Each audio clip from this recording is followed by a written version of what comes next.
Goddag, jeg er Niels Christensen fra VitaKing. Her fremstiller vi et kosttilskud, som vi kalder Calcium Magnesium Plus.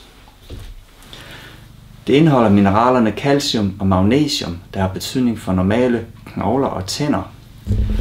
De fleste kosttilskud på markedet, de er i pilleform. Men Calcium Magnesium Plus, det er i pulverform. Det betyder, at det ikke er nødvendigt at tilsætte bindemidler, fyllemidler eller lignende. De fleste calciumtilskud på markedet indeholder calcium i form af calciumkarbonat eller calciumcitrat. Men Calcium Magnesium Plus indeholder calcium i form af calciumgluconat. Sammen med ascorbinsyre og citronsyre får vi et pulver, der opløses i varmt vand, lige til at drikke.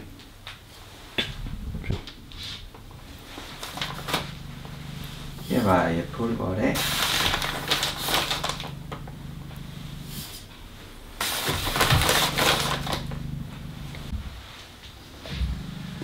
Så kommer jeg ascorbinsyre i som den sidste ingrediens.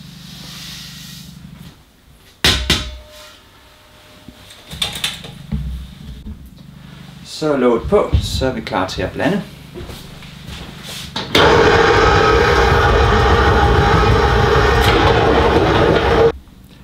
Man tilbereder Calcium Magnesium Plus ved at tage den ønskede mængde pulver og komme i et krus.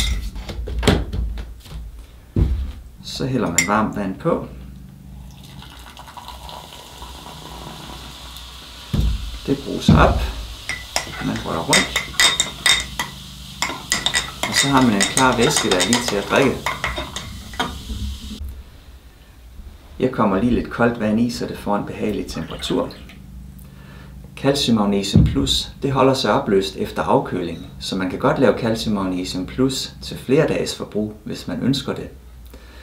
Det er ideelt at drikke Calcium Magnesium Plus om aftenen inden sengetid. I stedet for varmt vand, så kan man også bruge urtete.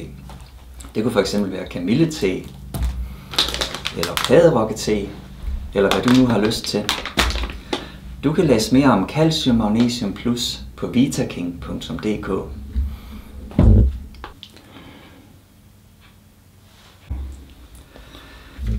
Jeg vil lige vise, hvordan det bruser op, når man hælder varmt vand på. Jeg vil vise det i et glas. Her er det varmt vand. Det bruser op.